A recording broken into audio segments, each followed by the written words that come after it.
Professor Q on Occult Knowledge as the Key to Power. Throughout history, securing ruling elite arises through secret or occult knowledge which they carefully guard and withhold from outsiders.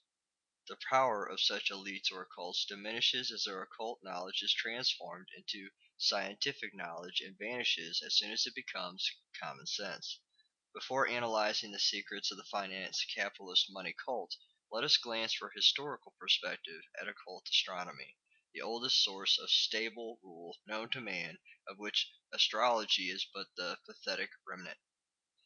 As soon as men abandoned the life of wandering, tribal hunters to kill the soil needed to predict the seasons. Such knowledge was required in order to know when to plant, when to expect floods in fertile valleys, when to expect rainy seasons, and so on. Months of back-breaking work were wasted by the unavailability of the calendar, a convenience we take for granted. The men who first studied and grasped the regularities of sun, moon, and stars that precede the seasons had a valuable commodity to sell, and they milked it for the fullest at the expense of their credulous fellowmen. The occult priesthood of early astronomers and mathematicians, such as the designers of Stonehenge, convinced their subjects that they alone had contact with the gods, and thus they alone could assure the return of planting seasons and weather favorable to bountiful harvest. The staging, predicting of solar and lunar eclipses was particularly effective in awing the community. The general success resulting from following the priesthood's tilling, planting, nurturing, and harvesting timetables ensured the priesthood's power. Today, Christmas holiday season continues the traditions set by ancient priesthoods, whose conducted rituals on the winter solstice to reverse the retreat of the sun from the sky.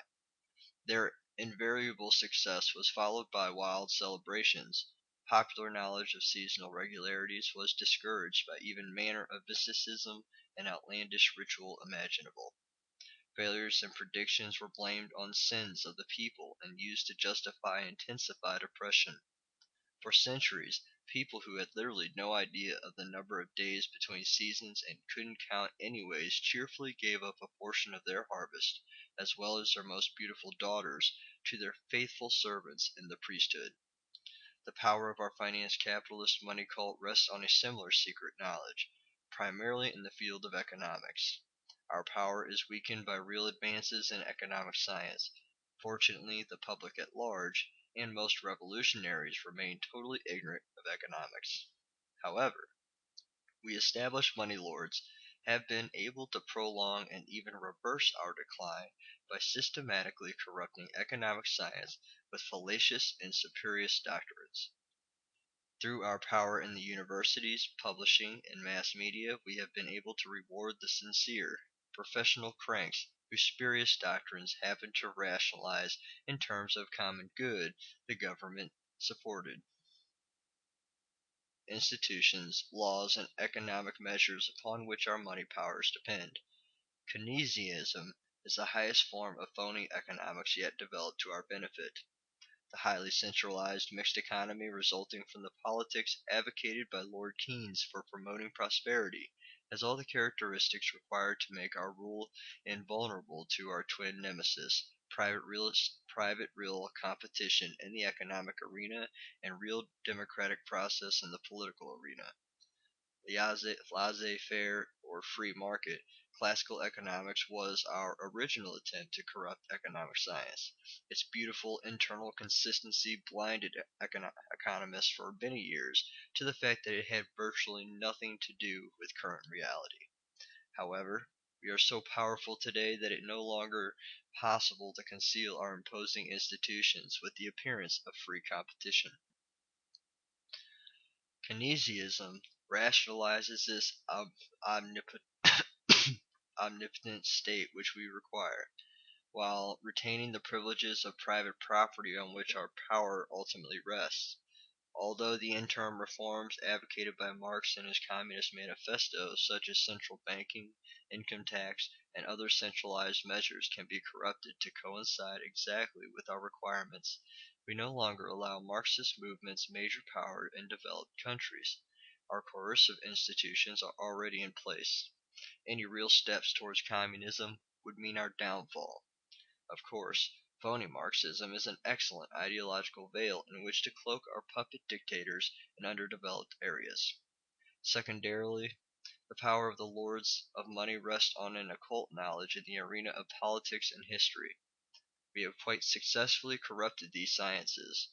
Although many people are familiar with our secrets through such books as 1984 by the disillusioned George Orwell, few take them seriously and usually dismiss such ideas as paranoia. Since real politics is motivated by individual self-interest, history is viewed most accurately as a struggle for power and wealth. We do our best to obscure this self-evident truth by popularizing the theory that history is made by the impersonable struggles between ideas, political systems, ideologies, races, and classes. Through systematic infiltration of the major intellectual, political, and ideological organizations using the lure of financial support and instant publicity, we have been able to set the limits of public debate within the ideological requirements of our money power. The so-called left-right political spectrum is our creation. In fact, it accurately reflects our careful, artificial polarization of the popular or phony issues that prevents the issue of our power from arising in their minds.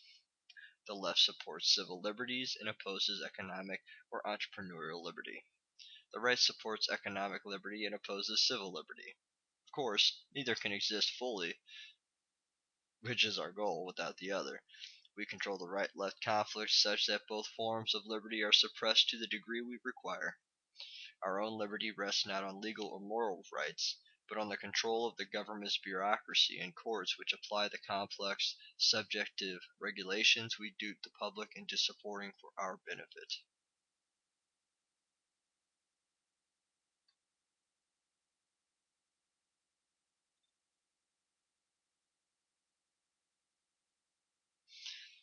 Innumerable meaningless conflicts to divert the attention of the public from our operations find fertile ground in the bitter hatred of the right-left embroglio. Right and left are irreconcilable on racial policies, treatment of criminals, law enforcement, pornography, foreign policy, women's liberation, and censorship, to name just a few issues. Although censorship in the name of fairness has been useful in broadcasting and may yet be required in journalism, we generally do not take sides in these issues. Instead, we attempt to prolong the conflicts of supporting both sides as required. War, of course, is the ultimate diversionary conflict and the health of our system. War provides the perfect cover of emergency and crisis behind which we consolidate our power. Since nuclear war presents dangers even to us, more and more we have resorted to economic crisis, energy shortages, ecological hysteria, and managed political drama to fill in the gap. Meaningless brushfire wars, though, remain useful. We promote phony free enterprise on the right and phony democratic socialism on the left. Thus we obtain a free enterprise whose competition is carefully regulated by the bureaucracy we control and whose nationalized enterprises are controlled directly through our government. In this way we maintain a society in which the basis of our power, legal titles to property and money, remain secure, but in which the peril of free, unregulated competition is avoided and popular sovereignty is nullified. The democratic process is a sitting duck for our money power. Invariably, we determine the candidates of the major parties and then proceed to pick the winners. Any attempt at a campaign reform simply puts the rules of the game more firmly under our government's control. Totalitarianism of the fascist or communist varieties is no danger to us as long as bastions of private property remain to serve as our base of operation. Totalitarian governments of both right and left, because of the vulnerability of the high visible leaders to party rivals, can be manipulated easily from abroad. Primarily, totalitarian dictatorships efficiently prevent new money lords that could challenge our power from arising in whole continents, civilizations, and races. Perhaps a few words on ideology proper are in order before I conclude.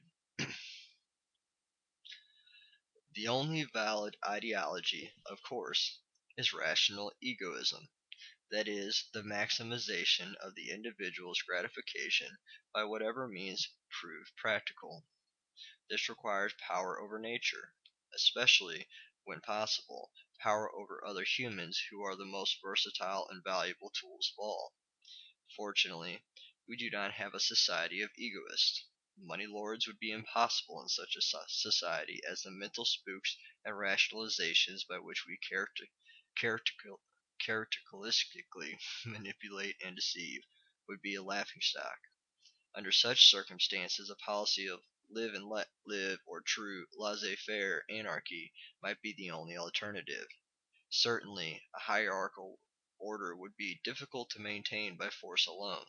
However, in current era, while minds are yet in the thrall of altruistic, collectivistic, and divine moralistic spooks, the egoist national course is to utilize such spooks to control others. The next speaker, Professor M, will detail the key and situation of power, the central bank.